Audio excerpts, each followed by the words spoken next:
అందరికీ నమస్కారం. వందే మాతరం, వందే మాతరం, వందే మాతరం. ప్రపంచంలో అతిపెద్ద ప్రజాస్వామ్య దేశం భారత్.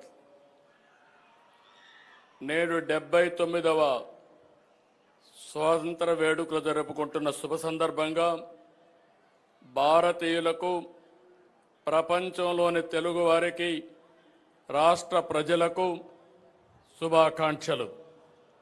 ఈ సమయంలో జాతిపిత మహాత్మా గాంధీ, సుభాష్ చంద్రబోస్, భగత్ సింగ్, రాజ్యాంగ నిర్మాత డాక్టర్ బిఆర్ అంబేద్కర్, త్రివర్ణ పతాక రూపకర్త పెంగళి వెంకయ్య, అల్లూరి సీతారామరాజు వంటి మహనీయుల్ని స్మరించుకుందాం. స్వాతంత్రం పొందిన 8 దశాబ్దాల కాలంలో దేశంలో అనేక మార్పులు జరిగాయి. ఇదే సమయంలో ఆంధ్రప్రదేశ్లో కూడా అనేక ఎత్తు పల్లాలను చూసింది. దేశంలోని తెలుగువారంతా ఒకే రాష్ట్రంగా కలిసి ఉండాలని నాడు కలలుగన్నాం. స్వాతంత్రానికి ముందే విశాలాంధ్ర కోసం పోరాడాం. అమరజీవి పొట్టి శ్రీరాములు ప్రాణత్యాగంతో కర్నూలు రాజధానిగా 1953 అక్టోబర్ 1వ తేదీన ఆంధ్ర రాష్ట్రం ఏర్పడింది.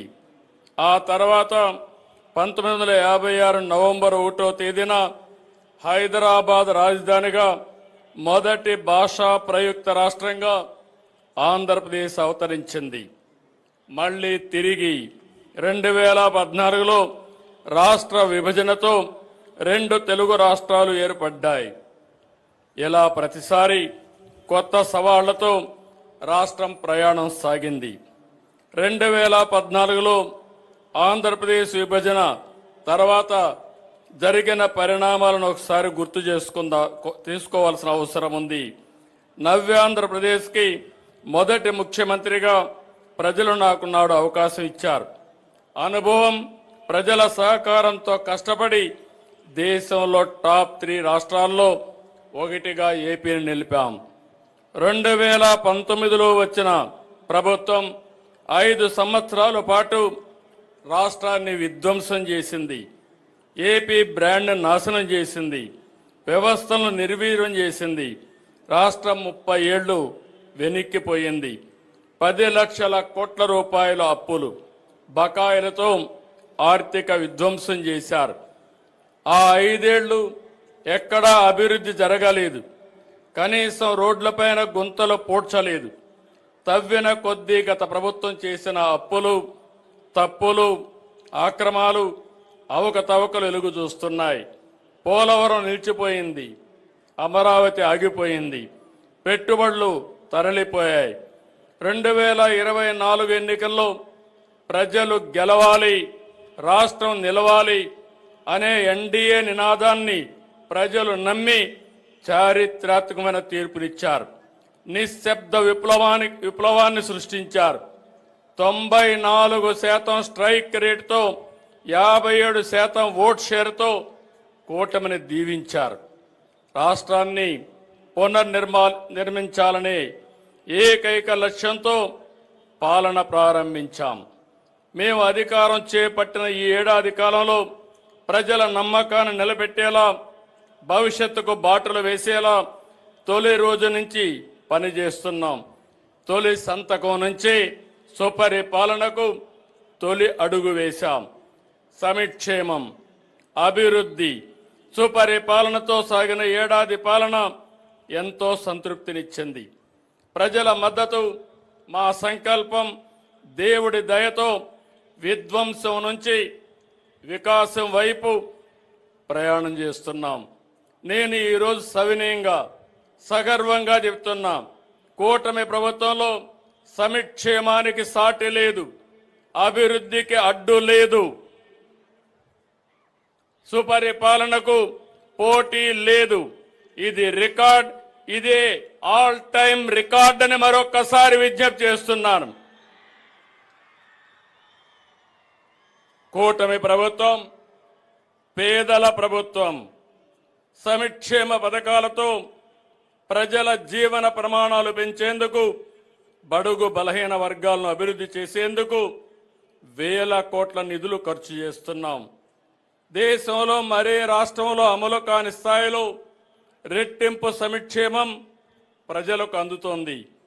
ప్రధాన ఎన్నికల హామీలుగా ఉన్న సూపర్ 6ని సూపర్ హిట్ చేశాం.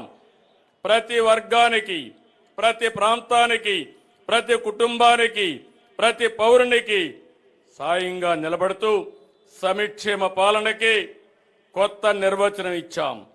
ప్రభుత్వం ఏర్పడిన తొలి రోజునే 5 సంతకాలతో ప్రధాన హామీల అమలుకు శ్రీకారం చుట్టాం. పేదల సేవలో కార్యక్రమంలో 64 లక్షల మందికి ఎన్టీఆర్ భరోసా పింఛన్లు ఇంటి వద్దే పంపిణీ చేస్తూ సంక్షేమ రాజ్యానికి కొత్త అర్థాన్నిచ్చాం. దేశంలోని అతిపెద్ద సంక్షేమ పండుగ ఏపీలో ప్రతి నెల 1వ తేదీన జరుగుతుందని స్వాతంత్ర దినోత్సవ వేదిక నుంచి సగర్వంగా చెప్పగలుగుతున్నాను. దేశంలో మరే రాష్ట్రంలోనూ ఈ స్థాయి పింఛన్లు పంపిణీ చేయడం లేదు. ఏడాదికి 33,000 కోట్ల రూపాయలు కేవలం పింఛన్ల మీదనే ఖర్చు చేస్తున్నాం. వృద్ధులకు 4,000, దివ్యాంగులకు 6,000, డయాలసిస్ సహా తీవ్రవాదులకు గురైన వారికి 10,000, పూర్తిగా మంచానికే పరిమితమైన వారికి 15,000 ఇస్తున్నాం. ఒక్క పింఛన్ ఇప్పటికే పంపిణీ చేసిన డబ్బులు చూస్తే 40,000 కోట్లకు పైగా ఖర్చు చేశాం. తల్లి తన బిడ్డ చదువుకోవాలని కలలుగనే పేదింటి తల్లులకు ఆర్థిక భరోసా ఇచ్చేందుకు తల్లికి వందనం పథకం తీసుకొచ్చాం. 10,000 కోట్లతో ఈ పథకాన్ని అమలు చేశాం. ఒక్కొక్క విద్యార్థికి 15,000 చొప్పున మొత్తం 67 లక్షల మంది తల్లుల ఖాతాలో జమ చేశాం. ఒక కుటుంబంలో ఎంతమంది ఉన్నా చదువుకునే పిల్లలందరికీ ఈ పథకాన్ని వర్తింపజేశాం. జనాభా నిర్వహణలో ఈ పథకం కీలక భూమిక పోషిస్తుంది. రైతు బాగుంటేనే రాష్ట్రం బాగుంటుందని నమ్మే ఈ ప్రభుత్వం ఎప్పుడు అధికారంలో ఉన్నా అన్నదాతకు ప్రాధాన్యత ఇస్తున్నాం. చెప్పినట్టుగానే అన్నదాత సుఖీభవ పథకం అమలు చేశాం. ప్రతి రైతుకు ఏడాదికి కేంద్రం ఇచ్చే మొత్తంతో కలిపి 3 విడతల్లో 20,000 రూపాయలు ఇస్తామని చెప్పాం. మొదటి విడతగా రాష్ట్ర ప్రభుత్వం 5,000, కేంద్రం ఇచ్చే 2,000 కలిపి 7,000 రూపాయలు రైతు ఖాతాల్లో వేశాం. 47 లక్షల మంది రైతులకి 3,173 కోట్ల రూపాయలు అందించాం. ఉమ్మడి రాష్ట్రంలో దీపం పథకం తెచ్చి మన ఆడబిడ్డల వంటింటి కష్టాలు తీర్చాం. నేడు మళ్ళీ దీపం 2 పథకం ద్వారా ఉచిత సిలిండర్లు ఇచ్చి భారాన్ని పూర్తిగా తగ్గించాం. ఏడాదికి 3 సిలిండర్లు ఉచితంగా ఇస్తున్నాం. ఏటా 2,684 కోట్ల రూపాయలు ఖర్చు చేస్తున్నాం. ఇప్పటికీ 2 కోట్ల రాయితీ సిలిండర్లు ఇచ్చాం. స్వాతంత్ర దినోత్సవం సందర్భంగా ఆర్టీసీ బస్సుల్లో ఆడబిడ్డలకు స్త్రీశక్తి పేరుతో ఉచిత ప్రయాణాన్ని కానుగ్గా ఇస్తున్నాం. Palle Velugu, ultra Palle Velugu, city ordinary express, metro express బస్సుల్లో మహిళలకు ఉచితంగా ప్రయాణించవచ్చు. ఉచిత ప్రయాణంతో నెలకు 1,000 రూపాయల నుంచి 2,000 రూపాయల వరకు ఆడబిడ్డలకు ఆదా అవుతుంది. ట్రాన్స్జెండర్లకు ఈ సౌకర్యం కల్పిస్తున్నాం. ఈ పథకం కోసం ప్రతి ఏటా 1,942 కోట్ల రూపాయలు వెచ్చిస్తున్నాం. 2029 నాటికి 20 లక్షల మందికి ఉద్యోగాలు, ఉపాధి అవకాశాలు కల్పిస్తామని సూపర్ 6లో చెప్పాం. చెప్పినట్టుగానే తొలి సంతకంతో ఉద్యోగాలు ఇస్తున్నాం. 16,347 పోస్టులు మెగా డిఎస్సి ద్వారా ఈ నెలాఖరు లోపల నియామకాలు పూర్తి చేస్తాం. ప్రజలకు నాడు కునుకు లేకుండా చేసిన ల్యాండ్ టైటిలింగ్ యాక్ట్ని రద్దు చేశాం. పేద ప్రజలకు ఆకలి తీర్చేందుకు అన్నా క్యాంటీన్ తిరిగి తీసుకొచ్చాం. 204 అన్నా క్యాంటీన్లో 5,16,00,000 మందికి కేవలం 5 రూపాయలకి కడుపు నింపాం. బీసీలను ఆర్థికంగా, సామాజికంగా, రాజకీయంగా ముందుకు తీసుకెళ్లేందుకు ప్రణాళికలు అమలు చేస్తున్నాం. చేతి వృత్తులు, కుల వృత్తులైన అన్ని వర్గాలకు బీసీ కార్పొరేషన్లు ఏర్పాటు చేసి అండగా నిలుస్తున్నాం. బీసీల రక్షణ చట్టం తీసుకుని వచ్చేందుకు మంత్రివర్గ ఉపసంఘం అధ్యయనం చేస్తుంది. స్థానిక సంస్థల్లో బీసీ రిజర్వేషన్లు గత ప్రభుత్వం 24% తగ్గిస్తే మేము తిరిగి 34% పెంచడానికి కృషి చేస్తున్నాం. బీసీల గృహ నిర్మాణానికి అదనంగా 50,000, బీసీల ఇళ్లపై 3 కిలోవాట్ల సోలార్ రూఫ్ టాప్కి 98,000 రూపాయలు సబ్సిడీ ఇస్తున్నాం. దేవాలయాల్లో పనిచేస్తున్న నాయి బ్రాహ్మణులకు కనీస వేతనం 25,000కు పెంచాం. దేవాలయ ట్రస్ట్ బోర్డులో చోటు కల్పించాం. 40,000 సెలూన్లకి 200 యూనిట్లు ఉచిత విద్యుత్ ఇస్తున్నాం. మేనిఫెస్టోలో చెప్పినట్టు కల్లు గీత కార్మికులకి 10% మద్యం దుకాణాలు, బార్లు కేటాయిస్తున్నాం. మత్స్యకారులకు వేట విరామ సమయంలో 20,000 రూపాయల ఆర్థిక సహాయాన్ని ఇస్తున్నాం. మత్స్యకారుల సేవలో పథకం ద్వారా 1,29,178 మందికి 259 కోట్ల రూపాయలు అందించాం. చేనేత గండగా హ్యాండ్లూమ్కు నెలకు 200 యూనిట్లు, పవర్ లూమ్కు 500 యూనిట్లు ఉచిత విద్యుత్ ఇస్తున్నాం. చేనేత ఉత్పత్తులకు జీఎస్టీ 5% రీఎంబర్స్మెంట్ ఇస్తున్నాం. నేతన్న భరోసా కింద చేనేత కుటుంబానికి ఏడాదికి 25,000 రూపాయలు సహాయం చేస్తున్నాం. వడ్డెరులకు మైనింగ్ లీజుల్లో 10% కేటాయిస్తాం. కురబలకు, యాదవులకు సబ్సిడీలో గొర్రెలు, మేకలు, పశువులు అందించి ఉపాధి కల్పిస్తాం. ఆర్థికంగా వెనుకబడిన ఎంబీసీలకు, అన్ని వర్గాల బీసీలకు ప్రత్యేక కార్యక్రమాలు అమలు చేసి ఆర్థికంగా పైకి తెస్తాం. ఎస్సీల జీవితాల్లో వెలుగు నింపుతున్నాం. గత ప్రభుత్వంలో వేధింపులకు గురైన ఎస్సీ వర్గానికి అండగా నిలిచాం. వారి హక్కులు కాపాడుతూ వారి నిధులు వారికే ఖర్చు చేస్తున్నాం. ఎస్సీల సంక్షేమం కోసం గత బడ్జెట్లో 20,280 కోట్లు ఖర్చు చేశాం. ఎస్సీ సామాజిక వర్గాల్లో అంతరాలు తగ్గించేలా, ఏ వర్గాన్ని నొప్పించకుండా, ఏ ఒక్కరూ నష్టపోకుండా ఎస్సీ వర్గీకరణతో వారి దశాబ్దాల ఆకాంక్ష నెరవేర్చాం. సోలార్ రూఫ్ టాప్ ఉచితంగా ఏర్పాటు చేసి విద్యుత్ ఇస్తాం. ఆదాయ మార్గాన్ని చూపిస్తాం. ఎస్టీల అభివృద్ధి జరిగినప్పుడే నిజమైన అభివృద్ధి అని మేము నమ్ముతాం. మౌలిక సదుపాయాలు, విద్య, వైద్యం ద్వారా వారి జీవన ప్రమాణాలు పెంచుతున్నాం. అడవి తల్లి బాటలో కార్యక్రమం ద్వారా 1,000 కోట్లతో రోడ్ల నిర్మాణం చేపట్టాం. మారుమూల గిరిజన ప్రాంతాలను ప్రధాన రహదారులతో కనెక్ట్ చేస్తున్నాం. డోలీ మోతలకు ఫీడర్ అంబులెన్స్తో విముక్తి కల్పిస్తున్నాం. ఏజెన్సీ ప్రాంతాల్లో కొత్తగా 5 మల్టీ స్పెషాలిటీ హాస్పిటల్ నిర్మిస్తున్నాం. అరకు కాఫీకి అంతర్జాతీయ బ్రాండింగ్ తెచ్చాం. మరో 1,00,000 ఎకరాల్లో కొత్తగా కాఫీ తోటలు పెంచి గిరిజనుల ఆదాయాన్ని రెట్టింపు చేసేలా అడుగులు వేస్తున్నాం.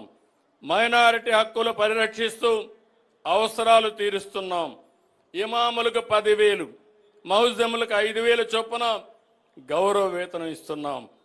హజ్ యాత్రికులకు ఒక్కొక్కరికి 1,00,000 రూపాయల ఆర్థిక సహాయం అందిస్తున్నాం. గన్నవరం ఎయిర్పోర్ట్ని ఎంబార్కేషన్ పాయింట్గా చేశాం. 8,424 మంది పాస్టర్లకి 5,000 రూపాయలు గౌరవ వేతనం ఇస్తున్నాం. మహిళా సాధికారిత, భద్రత, గౌరవం కోసం కట్టుబడిన ప్రభుత్వం మాది. ఎంఎస్ఎంఈలతో మహిళలను పారిశ్రామికవేత్తలు చేస్తున్నాం. ప్రతి రంగంలో మహిళలకు అవకాశాలు కల్పిస్తున్నాం. గంజాయి, డ్రగ్ వినియోగం మహిళలపై నేరాలకు ప్రధాన కారణం. వీటి నియంత్రణ కోసం ఈగల్ టాస్క్ ఫోర్స్ తెచ్చాం. మహిళలకు రక్షణగా 164 శక్తి టీముల్ని 300 హెల్ప్ డెస్క్లు ఏర్పాటు చేశాం. భావ ప్రకటన స్వేచ్ఛ పేరుతో సోషల్ మీడియాలో మహిళలపై అసభ్యకరమైన పోస్టులు పెడితే కఠినంగా వ్యవహరిస్తున్నాం. మహిళల ఆత్మ గౌరవాన్ని కాపాడతాం. అంగన్వాడీ వర్కర్లకు గ్రాట్యుటీ 1,79,000 రూపాయలు, హెల్పర్లకు 1,09,000 రూపాయలు చెల్లిస్తున్నాం. ఆశా వర్కర్స్కు పదవి విరమణ వయస్సు 62 ఏళ్లకు పెంచాం. 43,000 మంది ఆశా వర్కర్లకి గ్రాట్యుటీ గరిష్టంగా 1,50,000 రూపాయలు పొందేలా చేశాం. వీటికన్నిటికీ 645 కోట్ల రూపాయలు ఖర్చు చేస్తున్నాం. చౌక దుకాణాల ద్వారా ఎప్పుడు కావాలన్నా రేషన్ సరుకులు తీసుకునే వీలు కల్పించాం. MDU వాహనాల రద్దుతో రేషన్ బియ్యం రీసైక్లింగ్ మాఫియాకు అడ్డుకట్టు వేస్తున్నాం. 18 లక్షల మంది వృద్ధులు దివ్యాంగులకి ప్రతి నెల 26వ తేదీ నుంచి ఇంటి వద్దే రేషన్ అందిస్తున్నాం. 2029 నాటికి అందరికీ సొంత ఇల్లు కల్పించే లక్ష్యంగా పనిచేస్తున్నాం. గ్రామీణ ప్రాంతాల్లో 3 సెంట్లు, పట్టణ ప్రాంతాల్లో 2 సెంట్లు స్థలం ఉచితంగా ఇస్తాం. పూర్తయిన 3 లక్షల ఇండ్లు త్వరలో లబ్ధిదారులకు అందజేస్తాం. మరో 6 లక్షల ఇండ్లను వచ్చే ఏడాది మార్చి నాటికి లబ్ధిదారులకు అప్పగిస్తాం. వ్యవసాయంలో సాగు ఖర్చు తగ్గాలి, రైతుల ఆదాయం పెరగాలనే సంకల్పంతో పనిచేస్తున్నాం. మారుతున్న ఆహారపు అలవాట్లకు అనుగుణంగా డిమాండ్ ఉన్న పంటలు సాగు చేయాలి. ఎరువులు, పురుగు మందుల వినియోగం తగ్గించి ప్రకృతి సాగు దిశగా రైతులు అడుగేయాలి. ఆర్గానిక్ ఉత్పత్తులతో ఆరోగ్యం కాపాడుకుందాం. ప్రపంచ మార్కెట్కు ఆర్గానిక్ పంటలు ఎగుమతి చేసి ఆర్థికంగా బలపడదాం. ఆర్థికంగా కష్టాలున్న రైతును బలోపేతం చేసేందుకు అన్నదాత సుఖీభవ PM కిసాన్ ప్రారంభించాం. ధాన్యం కొనుగోలు చేసి 13,554 కోట్లు రైతులకి 24 గంటల్లోనే చెల్లించాం. గత ప్రభుత్వం నిలిపివేసిన డ్రిప్ సబ్సిడీలు, యాంత్రీకరణ సబ్సిడీలు తిరిగి ప్రారంభించాం. సాగులో సాంకేతికతను తీసుకొస్తున్నాం. ఖర్చు తగ్గేలా డ్రోన్ టెక్నాలజీ, శాటిలైట్ సేవల్ని వ్యవసాయ రంగానికి వినియోగిస్తున్నాం. అవేర్ ద్వారా వాతావరణ పరిస్థితులపై రైతులకు ఎప్పటికప్పుడు సమాచారాన్ని అందజేస్తున్నాం. అంతర్జాతీయ పరిణామాల కారణంగా వాణిజ్య పంటలైన కోకో, మిరప, పొగాకు, మామిడి రైతులు ఇబ్బంది పడితే వారిని సకాలంలో ఆదుకున్నాం. రాయలసీమను హార్టికల్చర్ అబ్బు చేసేలాగా ప్రణాళికలు అమలు చేస్తున్నాం. వాణిజ్య పంటలతో వ్యవసాయాన్ని లాభసాటిగా చేస్తాం. అక్వా రంగాన్ని ఆదుకునేందుకు యూనిట్ విద్యుత్తుని ₹1.50కే అందిస్తాం. అమెరికా సుంకాలతో నష్టపోతున్న అక్వా రైతులను ఆదుకోవడానికి కేంద్రంతో సంప్రదింపులు జరుపుతున్నాం. పంటలు పుష్కలంగా పండాలంటే సాగునీరు లోటు ఉండకూడదు. రాష్ట్రంలోని అన్ని నదులు అనుసంధానం చేస్తే కరువు అనే మాట ఉండదు. సాగు, త్రాగు, పరిశ్రమలకు అవసరమైన నీరు అందిస్తే ఆర్థిక వ్యవస్థ పురోగమిస్తుంది. గత ప్రభుత్వ నిర్లక్ష్యానికి బలైన సాగునీటి రంగాన్ని మళ్లీ గాడిన పెట్టాం. రాష్ట్రానికి జీవనాడి పోలవరం ఇది 2020లోనే పూర్తి కావలసి ఉన్న గత ప్రభుత్వం నిర్లక్ష్యం, ఆలసత్వం, వైఫల్యంతో డయాఫామ్ వాల్ కొట్టుకుపోయింది. గత పాలకుల 5 ఏళ్లలో 5% కూడా పూర్తి చేయలేకపోయారు. మళ్లీ మేము అధికారంలోకి వచ్చిన తర్వాత సమస్యల్ని పరిష్కరించి ప్రాజెక్టు పనులను గాటిన పెట్టాం. ప్రాజెక్టులో కీలకమైన డయాఫామ్ వాల్ వచ్చే ఏడాది డిసెంబర్కే పూర్తవుతుంది. 2027 డిసెంబర్ నాటికి పోలవరంని పూర్తి చేసి జాతికి అంకితం చేసే బాధ్యత ఈ ప్రభుత్వాంది. కేంద్ర ప్రభుత్వం 12,157 కోట్ల నిధులు విడుదల చేసి సకాలంలో పనులు చేసేందుకు సహకరించింది. దీనికి కేంద్రానికి కృతజ్ఞతలు తెలియజేస్తున్నాం. రాయలసీమ 4 ఉమ్మడి జిల్లాల్లో 6 లక్షల ఎకరాలకు సాగునీరు అందించే ముఖ్యమైన హంద్రీ నీవా సుజల స్రవంతిపై గత ప్రభుత్వం డ్రామాలు ఆడింది. కాలువలకు నీటి విడుదల పేరుతో గేట్ల సెట్టింగ్ వేసి నాటి ప్రభుత్వం రైతులను మోసం చేసింది, నవ్వుల పాలైంది. మేము అధికారంలోకి రాగానే హంద్రీ నీవా పైన దృష్టి పెట్టాం. గత నెలలో ప్రధాన కాలువ వెడల్పుని 100 రోజుల్లో పూర్తి చేసి రికార్డు సృష్టించాం. 3850 క్యూసెక్స్ల నీటిని విడుదల చేశాం. ఈ నెలలోనే చిత్తూరు జిల్లా చివరి ఆయకట్టుకు నీళ్లు ఇస్తాం. ప్రకాశం జిల్లాని కరువు నుంచి బయటపడవేసే వెలుగొండ ప్రాజెక్టుకి అత్యంత ప్రాధాన్యత ఇస్తున్నాం. వచ్చే ఏడాది జూలై కల్లా సాగునీరు ఇచ్చేలా పనులు ప్రారంభం చేశాం. వంశధార ప్రాజెక్టు పనులు వచ్చే ఏడాది జూన్ నాటికి పూర్తి చేసి 40,000 ఎకరాలకు నీళ్లు ఇవ్వాలని లక్ష్యంగా పెట్టుకున్నాం. చింతలపూడి లిఫ్ట్ ఇరిగేషన్ అనుమతులు సాధించి నిర్మాణం చేపడతాం. పోలవరం ఎడమ కాలువను వీరిని తొందరగా పూర్తి చేసి విశాఖ నగరానికి సాగునీరు పారిశ్రామిక అవసరాలు తీరుస్తాం. ఉత్తరాంధ్రకు గోదావరి నీళ్లు అందిస్తాం. రాయలసీమను సస్యశ్యామలం చేసేందుకు గోదావరి వృధా జలాల్ని పోలవరం నుంచి బనకచెర్లకు మళ్లించాలని నిర్ణయించాం. సముద్రంలోకి పోయే వృధా నీటిని వినియోగిస్తాం. ఈ ప్రాజెక్టుతో ఏ రాష్ట్ర నీటి ప్రయోజనాలకు నష్టం వాటిల్లదు. ఎవరూ అభ్యంతరం చెప్పవలసిన అవసరం లేదు. వరదలు వచ్చినప్పుడు ఎగువ రాష్ట్రాలు నీటిని విడుదల చేస్తే దిగువ రాష్ట్రంగా ఆ నష్టాలను కష్టాలను భరిస్తున్నాం. దిగువ రాష్ట్రంగా అదే వరద నీటిని వాడుకుంటామంటే అభ్యంతరాలు ఎందుకని అడుగుతున్నా. వరదను భరించాలి కానీ వరద నీటితో ప్రయోజనం పొందకూడదంటే ఇది ఏ విధంగా మంచిదో ఆలోచించమని విజ్ఞప్తి చేస్తున్నా. సమగ్ర నీటి నిర్వహణతో వాటర్ సెక్యూరిటీకి అధిక ప్రాధాన్యత ఇస్తున్నాం. ప్రస్తుతం రాష్ట్రంలోని రిజర్వాయర్లు 99% నిల్వలతో జల కళను సంతరించుకున్నాయి.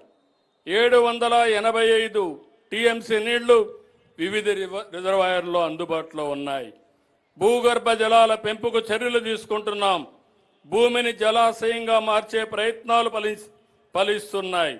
వర్షాకాలం తర్వాత +3 3 మీటర్లు, ముందు -8 మీటర్ల కంటే తగ్గకుండా భూగర్భ జలాలు ఉండేలా నీటి నిర్వహణ చేపడుతున్నాం. సాగునీటి సంఘాలు నీటి నిర్వహణలో కీలక పాత్ర పోషిస్తున్నాయి. 6047 సాగునీటి సంఘాలు, 267 డిస్ట్రిబ్యూషన్ కమిటీలు, 58 ప్రాజెక్టు కమిటీలని నీటి నిర్వహణలో భాగస్వాములు చేస్తున్నాం. పల్లెలే దేశానికి పట్టుకొమ్మలన్న జాతిపిత మహాత్మా గాంధీ మాటలు మాకెప్పుడూ ఆచరణనీయం. జాతీయ గ్రామీణ ఉపాధి పథకం కింద అత్యధికంగా 5,211 కోట్ల రూపాయలు ఖర్చు పెట్టాం. గ్రామీణ ప్రాంతాల్లో 4,000 కిలోమీటర్లు సీసీ రోడ్లు, 250 కిలోమీటర్లు బీటీ రోడ్లు వేశాం. 2028 నాటికి జల్ జీవన్ మిషన్ కింద ప్రతి పల్లెకు ప్రతి గడపకు సురక్షిత తాగునీరు అందిస్తాం. గ్రామీణ పారిశుద్ధ్యం మెరుగుపరిచేందుకు పైలట్ ప్రాజెక్టు కింద 500 మ్యాజిక్ డ్రైన్స్ నిర్మాణాన్ని చేపడుతున్నాం. గత ప్రభుత్వ హయాంలో రెవెన్యూ శాఖలో అనేక అక్రమాలు జరిగాయి. నాడు ప్రజలు తమ భూములు ఆస్తులకు రక్షణ కోల్పోయారు. గత ప్రభుత్వం భూ సర్వే పేరిట ప్రతి గ్రామంలో వివాదాలు సృష్టించింది. రాష్ట్ర వ్యాప్తంగా 17,600 రెవెన్యూ సదస్సులు నిర్వహించి భూ వివాదాలను చాలా వరకు పరిష్కరించాం. 2027 డిసెంబర్ నాటికి భూముల రీసర్వే పూర్తి చేస్తాం. ప్రజల ఆస్తి పత్రాల మీద గత పాలకులు తమ ఫోటోలు వేసుకున్నారు. వాటి స్థానంలో రాజముద్రతో కొత్త పాస్ పుస్తకాలు ఇస్తున్నాం. పేదల ఇళ్ల స్థలాలపై మంత్రివర్గం పనిచేస్తూ ఉంది. అభ్యంతరం లేని నివాస స్థలాలను డిసెంబర్లోగా క్రమబద్ధీకరిస్తాం. గత పాలకులు కొత్త జిల్లాలను ఏర్పాటు చేయడంలో అస్తవ్యస్తం చేశారు. ఇప్పటి వాడిని సరిదిద్దాం. ఈ విషయంలో ఎన్నికల్లో ఇచ్చిన హామీల్ని నిలబెట్టుకుంటాం. సంపద సృష్టి జరగాలంటే నాలెడ్జ్ ఎకానమీ ప్రధానం. అందుకే విద్య నైపుణ్యాలకు ప్రాధాన్యత ఇస్తున్నాం. భవిష్యత్తు అవసరాలను అనుగుణంగా యువతను విద్యార్థుల్ని సిద్ధం చేస్తున్నాం. ఏపీ మోడల్ ఆఫ్ ఎడ్యుకేషన్ దేశమంతా అనుసరించేలా రాష్ట్ర విద్యా రంగాన్ని తీర్చిదిద్దాం. ప్రభుత్వ పాఠశాలల్లో మెరుగైన సౌకర్యాలు, అత్యున్నతమైన విద్యా ప్రమాణాలతో విద్యార్థులకు బోధన అందుతోంది. ప్రతి శనివారం నో బ్యాక్ డేగా ప్రకటించాం. 1 క్లాస్ 1 టీచర్ విధానాన్ని తెచ్చాం. స్కూళ్ల విలీనం పేరుతో తెచ్చిన జీవో 117 రద్దు చేశాం. డొక్కా సీతమ్మ మధ్యాహ్న భోజన కింద విద్యార్థులకు సన్న బియ్యంతో నాణ్యమైన భోజనం పెడుతున్నాం.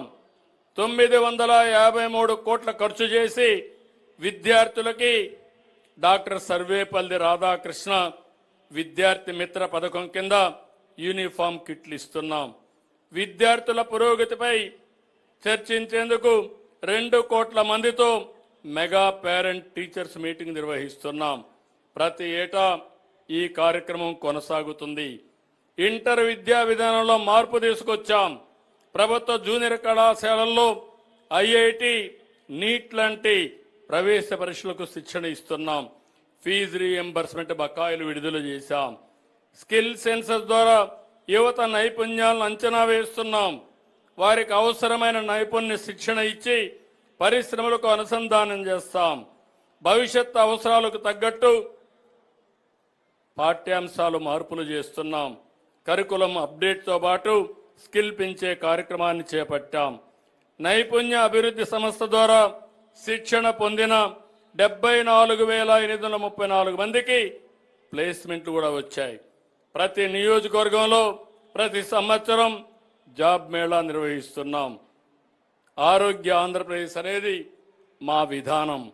Preventive, curative, cost effective, real time monitoring విధానాలతో ప్రజారోగ్యానికి సంజీవనిగా వైద్య శాఖను తీర్చిదిద్దాం. మేము ఆధునిక విధానాలు అనుసరిస్తున్నాం. గేట్స్ ఫౌండేషన్ భాగస్వామ్యంతో ప్రజారోగ్యం కోసం కృషి చేస్తున్నాం. ఆర్టిఫిషియల్ ఇంటెలిజెన్స్ సాయంతో మెరుగైన ఆరోగ్య సంరక్షణ చేపడుతున్నాం. ఎన్టీఆర్ వైద్య సేవ పథకం కింద 3,257 వ్యాధులకు ఉచితంగా చికిత్స అందిస్తున్నాం. ప్రజారోగ్యంలో డిజిటల్ నెర్వ్ సెంటర్ భవిష్యత్ తరం వైద్య సేవలకు శ్రీకారం చుట్టాం. టాటా సంస్థ భాగస్వామ్యంతో ఈ ఏడాది జూలై 3 నుంచి కుప్పంలో డిజి నెర్వ్ సెంటర్ని పనిచేస్తా ఉంది. వచ్చే 6 నెలల్లో చిత్తూరు జిల్లాలో 2 ఏళ్లలో రాష్ట్రమంతా డిజి నెర్వ్ సెంటర్ని సేవల్ని విస్తరిస్తాం. 175 నియోజకవర్గాల్లో 100 నుంచి 300 పడకల మల్టీ స్పెషాలిటీ ఆసుపత్రుల నిర్మాణం చేపట్టాం. ప్రాథమిక సామాజిక ఆరోగ్య కేంద్రాలు బలోపేతం చేసి దీనికోసం 233 కోట్లు ఖర్చు చేస్తున్నాం. మానవత్వంతో స్పందించి సీఎం సహాయ నిధి కింద ఇప్పటి వరకు 552 కోట్ల రూపాయలు అందించాం. వైద్య రంగంలో సాంకేతికను వినియోగించడంతో పాటు వారసత్వమైన యోగాని, నేచురోపతిని ప్రజారోగ్యం కోసం ప్రోత్సహిస్తున్నాం. విశాఖ వేదికగా 3,19,000 మందితో యోగా నిర్వహించి గిన్నిస్ రికార్డు సాధించాం. మరో 21 ప్రపంచ రికార్డులు సృష్టించాం. యోగాంధ్ర కార్యక్రమాన్ని ప్రధాని ప్రశంసించారు. త్వరలోనే యోగాధ్యయన పరిషత్తు ఏర్పాటు చేస్తున్నాం. రాష్ట్రానికి గ్రోత్ ఇంజన్లుగా నగరాలు, పట్టణ ప్రాంతాలను అభివృద్ధి చేస్తున్నాం. జనాభా అవసరాలకు అనుగుణంగా పట్టణ ప్రాంతాల్లో మౌలిక సదుపాయాలను కల్పిస్తున్నాం. భవన నిర్మాణాలకు అనుమతులు సులభతరం చేశాం. 100 గజాల్లోపు స్థలాల్లో ఎటువంటి బిల్డింగ్ ప్లాన్ లేకుండా ఇంటిని నిర్మించుకునే అవకాశాన్ని కల్పించాం. విశాఖ విజయవాడ మెట్రో రైలు ప్రాజెక్టులను పట్టాలెక్కించాం. విశాఖలో 76 కిలోమీటర్లు, విజయవాడలో 38 కిలోమీటర్ల మేర మెట్రో రైలు ప్రాజెక్టు నిర్మిస్తాం. ప్రతి 3వ శనివారం రాష్ట్ర వ్యాప్తంగా స్వచ్ఛాంధ్ర, స్వర్ణాంధ్ర నిర్వహిస్తూ పరిశుభ్రతకు పెద్దపీట వేస్తున్నాం. గత ప్రభుత్వం ప్రజలపై రుద్దిన చెత్త పన్ను రద్దు చేసి వారు వదిలి వెళ్లిన 83 లక్షల మెట్రిక్ టన్నుల చెత్తను కూడా తొలగించాం.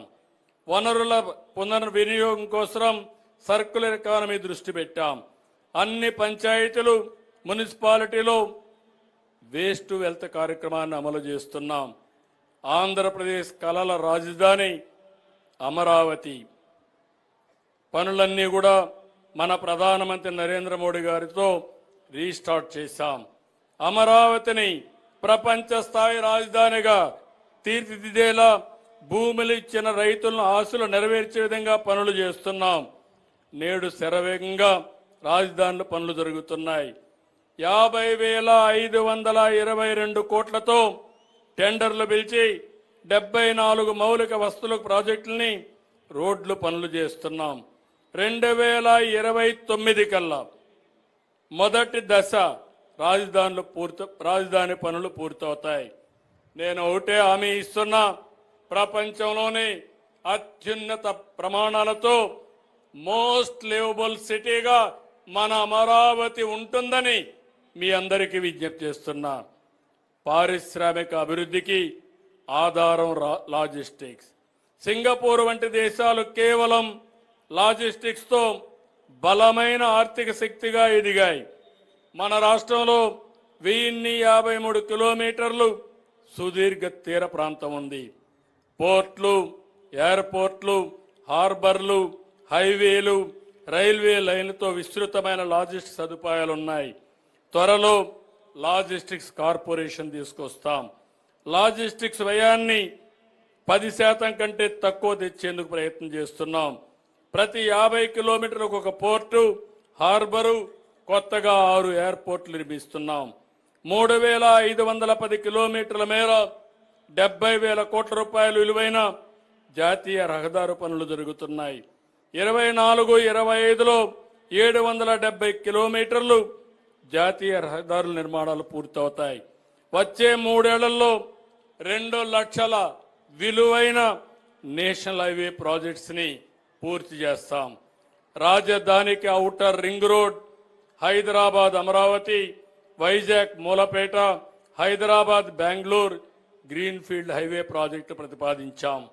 గత ప్రభుత్వం తీవ్రంగా నిర్లక్ష్యం చేసిన రహదారులు బాగు చేసేందుకు పార్ట్ హోల్ ఫ్రీ రోడ్స్ కార్యక్రమాన్ని చేపట్టాం. దీనికి 1000 కోట్ల పైన ఖర్చు చేశాం.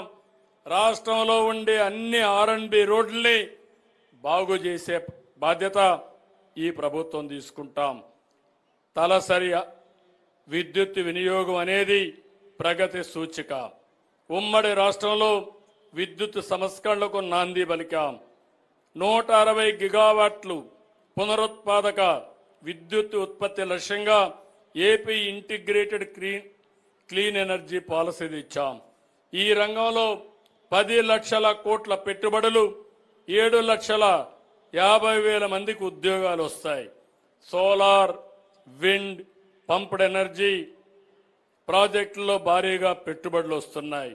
ఇప్పటికీ 72 గిగావాట్లు పునరుత్పాదక విద్యుత్ ఉత్పత్తి లక్ష్యాన్ని సాధించాం. 2030 నాటికి ఏపీని గ్రీన్ హైడ్రోజన్ వ్యాలీగా చేసేందుకు డిక్లరేషన్ కూడా ప్రకటించాం. పర్యావరణ పరిరక్షణకు ఇది ఎంతో ఉపయోగపడుతుంది. మనమంతా పర్యావరణాన్ని కాపాడుకోవాలి. రాష్ట్రంలో అడవులు, హార్టికల్చర్ కలిపి పచ్చదనాన్ని 50% పెంచేలా కార్యక్రమాన్ని చేపడుతున్నాం.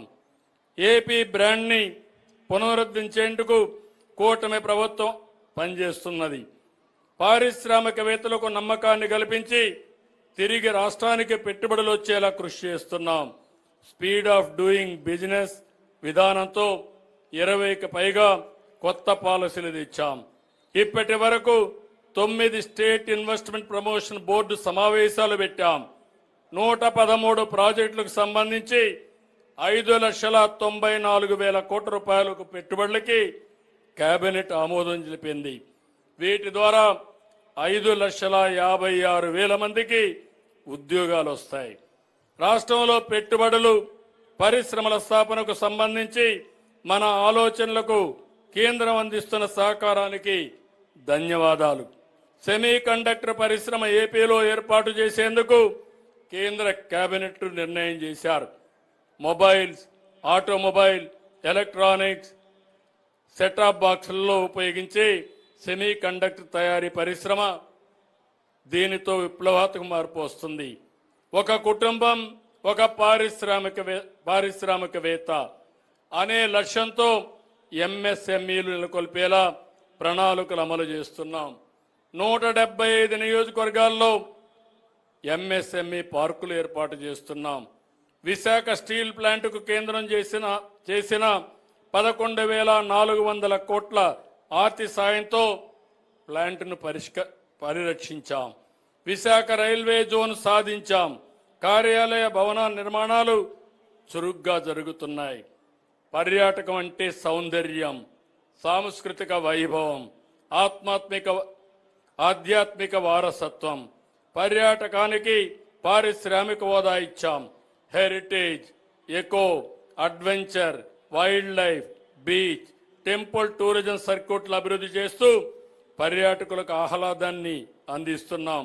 8,163 కొత్త గదులు అందుబాటులో వచ్చేట్టుగా 85 ప్రముఖ హోటళ్లతో ఒప్పందం చేసుకున్నాం. దేవాలయాలు సంస్కృతికి చిహ్నాలు, ఆధ్యాత్మిక కేంద్రాలు. 6,000కు పైగా ఆలయాల్లో నిత్యం ధూప దీప నైవేద్యాలకు 10,000 రూపాయలు చొప్పున విడుదల చేశాం. అర్చకుల వేతనాల్ని 15,000కు పెంచాం. ఆలయాల్లో అన్య మతస్థులు లేకుండా చూస్తున్నాం. వాట్సాప్ ద్వారా ఆలయాల్లో దర్శన సేవలు, వసతి బుకింగ్ చేసుకునేలా సులభతరం చేశాం. తిరుమలలో సహా రాష్ట్రంలో అన్ని దేవాలయాల్లో ప్రసాదాలు, సేవల్లో నాణ్యత పెంచాం. 23 ప్రధాన ఆలయాల్లో నిత్యాన్నదాన పథకం అమలు చేస్తాం. ఆర్య వయస్సుల ఆరాధ్య దైవం వాసవి కళ్యాణ పరమేశ్వరి అమ్మవారి ఆత్మార్పణ దినోత్సవాన్ని అధికారికంగా నిర్వహిస్తున్నాం. అధికారంలో ఉంటే ప్రజా సంపద రక్షణ, ప్రజారోగ్యానికి భరోసా. గత పాలకులు అక్రమ ఆర్జన కోసం సహజ వనరులు దోచుకున్నారు. ప్రజల ఆరోగ్యాన్ని పణంగా పెట్టారు. ఇసుక దోపిడీతో నిర్మాణ రంగాన్ని కూల్చి ఆ రంగంలో ఆధారపడిన లక్షల మందిని రోడ్డున పడేశారు. నాణ్యత లేని మద్యంతో ప్రజల ఇళ్ళు ఒళ్ళు గుల్ల చేశారు. అధికారంలోకి రాగానే ఆర్థిక అవసరాలను పక్కన పెట్టి ఉచిత ఇసుక విధానాన్ని అమలు చేసి భవన నిర్మాణ రంగాన్ని నిలబెట్టాం. ఇప్పటి వరకు 1,50,00,000 మెట్రిక్ టన్నుల ఇసుక ఉచితంగా అందించాం. ప్రజా ఆరోగ్యాన్ని గుర్తులో పెట్టుకుని మద్యం పాలసీని రూపొందించాం. ప్రభుత్వమే మద్య వ్యాపారం చేసే విధానానికి స్వస్తి పలికాం. నాణ్యమైన బ్రాండెడ్ మద్యం విక్రమాలు జరిగేలా చూస్తున్నాం. మేమెప్పుడు అధికారంలో ఉన్నా శాంతి భద్రతలకు ప్రాధాన్యత ఇస్తాం. లా అండ్ ఆర్డర్ ఉంటేనే రాష్ట్రానికి పెట్టుబడులు వస్తాయి, అభివృద్ధి జరుగుతుంది, ప్రజల్లో ఆనందం ఉంటుంది. అరాచక శక్తులపై కఠినంగా వ్యవహరిస్తాం. కొందరు రాజకీయ ముసుగులో నేరాలకు పాల్పడుతూ అలజడి సృష్టించాలని ఆలోచిస్తున్నారు. వాళ్ళ ఆటలో సాగనివ్వం. శాంతి భద్రతల కంటే మా ప్రభుత్వానికి ఏది ముఖ్యం కాదు. పోలీస్ శాఖకి పూర్తి స్వేచ్ఛనిచ్చాం.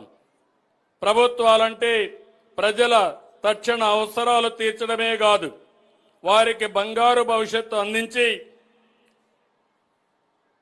అలాంటి అవకాశాలు కల్పించవలసిన అవసరం ఉంది.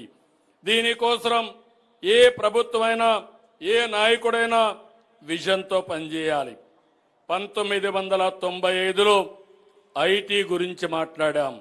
ఐటీని ప్రోత్సహించి ఫలితాలు చూపించాం. నేడు 2025లో క్వాంటమ్ వ్యాలీ గురించి మాట్లాడుతున్నాం. ఏఐ నీ పాలనలో ఉపయోగిస్తున్నాం. ఏఐని ఆర్టిఫిషియల్ ఇంటెలిజెన్స్ని ప్రమోట్ చేస్తున్నాం. డేటా లేక్ అవేర్ వినియోగంతో పౌర సేవల్లో సమూల మార్పులు తెస్తున్నాం. సిలికాన్ వ్యాలీ తరహాలో దేశంలో అమరావతిలో క్వాంటమ్ వ్యాలీ అమలవుతుంది. 2026 జనవరి నుంచి క్వాంటమ్ కంప్యూటింగ్ వ్యాలీ సేవలు మొదలవుతాయి. ఉత్తరాంధ్రకి ఐటీ డేటా సెంటర్లు వస్తున్నాయి. రాయలసీమలో defence, space, aerospace, drone, automobile, electronic పరిశ్రమలు వస్తున్నాయి. అన్ని ప్రాంతాల అభివృద్ధికి కృషి చేస్తున్నాం. ఐటీ, ఎలక్ట్రానిక్ రంగాల్లో పెట్టుబడుల కోసం కొత్తగా 6 పాలసీలు తీసుకొచ్చాం. నవ్యాంధ్రకు దిగ్గజ ఐటీ కంపెనీలైనటువంటి గూగుల్, టీసీఎస్, కాగ్నిజెంట్ వంటి సంస్థలు పెట్టుబడులు పెట్టడానికి ముందుకొచ్చాయి. అమరావతిలో రతన్ టాటా ఇన్నోవేషన్ హబ్ నెలకొల్పుతున్నాం. హబ్ అండ్ స్పోక్ విధానంలో విశాఖపట్నం, రాజమహేంద్రవరం, విజయవాడ, తిరుపతి, అనంతపురంలో హబ్బులు ఏర్పాటు చేస్తున్నాం. అమరావతిలో గ్లోబల్ లీడర్షిప్ సెంటర్ని ఏర్పాటు చేస్తున్నాం. ప్రజాపాలనలో సాంకేతికతను విస్తృతం చేశాం. వాట్సాప్ గవర్నెన్స్ మనమిత్ర ద్వారా పరిపాలనకి కొత్తదనాన్ని తీసుకొచ్చాం. ఈరోజు ప్రభుత్వం దగ్గరకు వచ్చే పని లేకుండా మీ ఇంట్లో కూర్చొని ప్రభుత్వ సేవలన్నీ 700 సేవలను నేరుగా పొందే విధంగా ఈ రోజు నుంచి అమలు చేస్తున్నాం. ఈ సేవలు అమల్లోకి వస్తాయని చెప్పి కూడా నేను మీకు తెలియజేస్తున్నా. సమాజమే దేవాలయం, ప్రజలే దేవుళ్ళని నమ్మి అని నందమూరి తారక రామారావు గారు చెప్పిన మాటను గుర్తు చేస్తున్నాను. ఆ బాటలోనే మేము పనిచేస్తున్నాం. ఎన్టీఆర్ కళ పేదరికం లేని సమాజం. అంతర్జాతీయంగా నిర్దేశించుకున్న ప్రమాణాల ప్రకారం అత్యంత పేదరికంలో ఉన్న వారిని ఆదుకునేందుకు తీసుకొచ్చిన కార్యక్రమం జీరో పావర్టీ P4. సూపర్ 6 పథకాలు, మేనిఫెస్టో హామీల అమలుతో ప్రజల జీవన ప్రమాణాలను మారుస్తున్నాం. ప్రభుత్వం ఇచ్చే పథకాలతో పాటు సంపన్నులు కూడా భాగస్వాములు చేయడం ద్వారా పేదరికాన్ని తొందరగా పోగొట్టాలనే ఆశయంతో పనిచేస్తున్నాం. ఇందుకోసం పబ్లిక్ ప్రైవేట్ పీపుల్స్ పార్ట్నర్షిప్ కార్యక్రమాన్ని చేపట్టాం. సమాజానికి తిరిగివ్వాలని భావించే వారందరూ స్వచ్ఛందంగా మార్గదర్శకులు కావచ్చు. ఉన్నత స్థాయిలో ఉన్న 10% మంది అట్టడుగునున్న 20% మందికి చేయూతనిచ్చి పైకి తీసుకురావడమే P4 కార్యక్రమం ఉద్దేశం. ఇది స్వచ్ఛంద కార్యక్రమం. పూర్తిగా వాలంటరీగా ఒక స్ఫూర్తిదాయకమైన కార్యక్రమంగా ముందుకు తీసుకుపోతాం. ఇప్పటికీ 10,38,000 మంది బంగారు కుటుంబాలను గుర్తించాం. 1,15,000 మంది మార్గదర్శకులు సాయం చేసేందుకు ముందుకొచ్చారు. ఈ నెల 19 నుంచి క్షేత్రస్థాయిలో ఈ కార్యక్రమాన్ని అమలు చేస్తాం. ప్రధాని నరేంద్ర మోడీ గారు వికసిత్ భారత్ 2047 విజన్ రూపొందించారు. మనం స్వర్ణాంధ్ర 2047 విజన్ రూపొందించాం. రాష్ట్రం, జిల్లా, నియోజకవర్గ స్థాయిలో విజన్ తీసుకొచ్చాం. వెల్తీ, హెల్తీ, హ్యాపీ సొసైటీ లక్ష్యంగా మనం ముందుకు పోతున్నాం. ప్రపంచవ్యాప్తంగా అనేక దేశాల్లో మన తెలుగు ప్రజలు విజయాలు సాధిస్తున్నారు. ప్రతి చోట తమదైన ముద్ర వేస్తున్నారు. 2047 నాటికి భారతదేశం ప్రపంచ ఆర్థిక శక్తిగా నిలుస్తుంది. మన తెలుగు జాతి ప్రపంచంలోనే నెంబర్ 1గా ఉండాలనేది నా తపన, కోరిక, ఆశయం. ఇది సాధిస్తామని మరొక్కసారి మీ అందరికీ విజ్ఞప్తి చేస్తున్నా.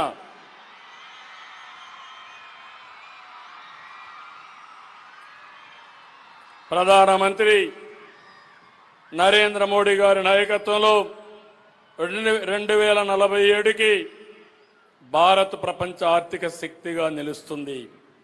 త్వరలోనే 3వ పెద్ద ఆర్థిక వ్యవస్థగా అవతరిస్తాం. మనది డెడ్ ఎకానమీ కాదు, గుడ్ ఎకానమీ. ఇది ప్రపంచం గుర్తుపెట్టుకోవాల్సిన అవసరం ఉంది. ఆర్థిక శక్తిగానే కాదు, సైనిక శక్తిలోనూ మనమేంటో ఆపరేషన్ సింధూర్లో నిరూపించాం. స్వాతంత్ర దినోత్సవ వేళ ప్రతి భారతీయుడు మువ్వెన్నెల జెండా ఎగరేసి మన సైనిక దళాలకు సెల్యూట్ చేద్దాం. శత్రు దేశాల తూటాలు బేలిస్తే మిసైళ్లతో బదిలిచ్చిన మన త్రివిధ దళాలకి జై కొడదాం.